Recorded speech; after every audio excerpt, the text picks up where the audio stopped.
आप जब यीशु मसीह को जानते भी नहीं थे तब उसने आपको चुना। हाँ है ना? जब आप अब तो आप उसमें आ चुके हो, क्या हाल होगा आपका? बाइबल कहती है तेरी सोच में और उसकी सोच में और प्रभु के काम करने के तरीके में जमीन और आसमान का फर्क है। आमीन। काम करते हैं वो एक दूसरे को बोलते हैं उत्साहित करो ताकि वो और अच्छा काम करे, वो और अच्छा इस्तेमाल करने के लिए। ध्यान से सुनना। आमीन। जब शैमुएल नबी उनके घर में मसा करने के लिए गया एक को, तो उसने सबसे बड़े भाई को चुना जिसका नाम क्या था? और परमेश्वर ने कहा नहीं, मैंने इसे नहीं चुना, मैं इसे अयोग्य करार करता हूं। आप किसी को फेल नहीं करते हो। दूसरा आया अमीनादाब, परमेश्वर ने कहा मैं इसे भी अयोग्य करार देता हूं। पहला इसे पढ़ना होगी, आज वचन ज्यादा आप सिर्फ नोट करो। तीसरा आया जिसका नाम शम्मा था,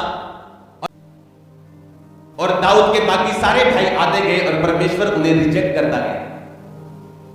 लेकिन अगर आप पूरी बाइबल पढ़ते तो उनके नाम लिखे हैं। एक का नाम रद्दई था, एक का नाम नतनियल था, एक लिखे। लेकिन अगर आप स्टडी में जाएं तो आपको पता चलता है और सबके सब रिजेक्ट होते हैं। पुराने नियम में बड़ी भयानक और बड़ी भयंकर बात होती थी। नबी ऐसे आजकल जैसे पास आते थे। अगर नबी किसी के घर में विजिट करने के लिए आया तो बड़ी भयंकर बात थी, या तो बड़ा, और लोग डरते थे और कांपते थे नबी को देख के कि ऐसा हमने क्या गुनाह कर दिया कि नबी हमारे घर में आ गया, या ऐसे सामने कि प्रभु का नबी हमारे घर में आया। तो एक काम होता था उनमें, या तो बड़ी तगड़ी गुड न्यूज होती थी, समाचार होता था, या बड़ा उठने का समाचार होता था। कुछ भी आम जैसा नहीं होता था कि मैं हालचाल पूछने के लिए आया, सिर्फ प्रार्थना करने के लिए, ऐसा नहीं होता था। ने देखा कि मेरे घर में इतना बड़ा नबी आया तो वो डर गया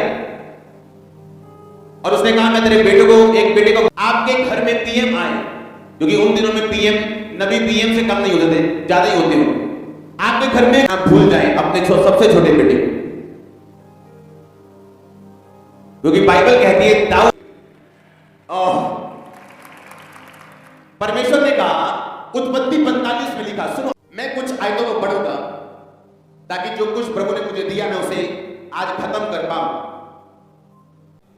सुनो, जब यूसुफ को उसके भाइयों ने गड्ढे में फेंका और यूसुफ आगे निकल गया, बिक गया, आगे चला गया, नौकत से, प्रभु की ताकत से, प्रार्थना से अपने आप को ऊंचा करने के लिए खड़ा रहा, अड़ा रहा तो प्रधानमंत्री बना। सबको मालूम है कि नहीं मालूम? उसके भाई आन लेने के लिए दूसरे देश में जाते हैं, उनको नहीं पता था कि हमारा भाई वहां पे प्रधानमंत्री है, हमारा भाई वहां का किंग है, वहीं का वो।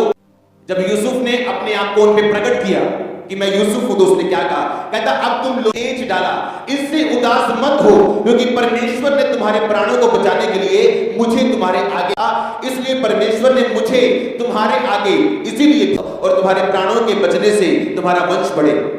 इस रीति अब मुझको यहां भेज के ईश्वर ठहरा। उसने कहा तुमने मुझे नफरत से दिए, पर कहता वो तुम नहीं थे। वो कौन था? वो परमेश्वर था। ईश्वर दूसरों की नफरत को इस्तेमाल कर सकता है आपको किंग बनाने के लिए, आपको हाई लेवल पे लेके जाने के लिए, करने के लिए।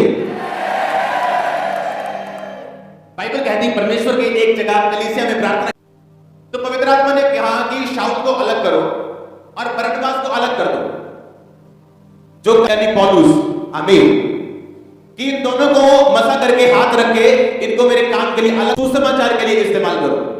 आमीन। प्रेरितों के काम 13:1 में बढ़ूंगा। क्या होमवर्क है? प्रेरितों के काम 13 बाब और 14 अपने घर जाके पढ़ने। आमीन। अंताकिया की कलीसिया में कई भविष्यद्वक्ता और उपदेशक थे, जैसे बरनबास और, मैं 2 आयत से पढ़ूंगा शॉर्ट में ताकि मैं पूरा पढ़ सकूं। जब वे उपवास सहित प्रभु की उपासना कर रहे थे और शाऊल को उस काम के लिए अलग करो जिसके लिए मैंने उन्हें बुलाया है, तब उन्होंने उपवास और प्रार्थना करके उन पर हाथ भेजे हुए सिलूकिया को गए और वहां से साइप्रस को चले और सलमीस में पहुंचकर परमेश्वर का वचन, और उसके बाद एक मिरेकल हुआ। एक व्यक्ति जो परमेश्वर का विरोध करता था, पौलुस ने उसको अंधा किया। लोगों ने एक चमत्कार देख के विश्वास किया। उसके बाद बाइबल के वापिस आ गए अंताकिया प्रांत में, शहर में वो वापिस आ गए। आमीन। जब वो वापिस आए, वहां पे परमेश्वर इस्तेमाल करता है चीजों को, मरी चीजों को लाने के लिए जिसके लिए आप मसा किए गए। समझ रहे कि नहीं समझ रहे? परमेश्वर ने कहा पौलुस और बरनबास को क्या कर दो? अलग कर दो इन्हें। आमीन। आपने वचन बड़े ध्यान से समझना है। ये कौन सा इलाका? इसमें प्रचार करके क्या किया? वापिस आ गए। अब परमेश्वर जानता था कि ये लोग ऐसे, बाइबल कहती जब ये वापिस आए और आगे नहीं गए, परमेश्वर ने सलमीस का विरोध करने के लिए 50 आयत में लिखा, परंतु यहूदियों ने भक्त और कुल के प्रमुख लोगों को उकसाया और पौलुस और बरनबास के विरुद्ध उपद्रव करके अपनी सब बोलो आमीन। और वे अपने पांवों की धूल छाड़कर इकुनियम को चले गए। परमेश्वर ने लिखा इन लोगों को इस्तेमाल किया। 5 लोग खड़े हो जाओ। और इन लोगों ने इनका क्या किया? बस वहीं खड़े रहो। क्या किया? इनको धक्के मार के निकाल दो। यहां विरोध किया इनका, उधर को निकाल दो। धक्के मारो जल्दी, उधर उधर उधर उधर उधर उधर।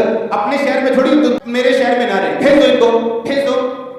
सुनो, ये आगे चले गए इकुनियम में, क्योंकि सलमीस, ये लोग समझ नहीं पा रहे थे कि परमेश्वर ने हमें अलग किया।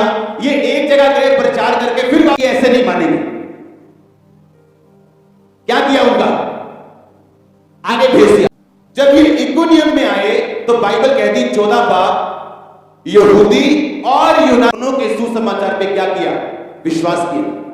अन्य जाति भी बचाए गए और यहूदी हुआ बचाए गए। अब पौलुस नया था, बरनबास नया था। इनको मालिक को इतना क्लियरली नहीं सुन सकते, तो परमेश्वर ने इस्तेमाल किया लोगों को, विरोध किया। लोगों ने धक्के मारा, क्या किया? बाहर खड़े, कहां निकाल दिया? इकुनियम में। लिखा इकुनियम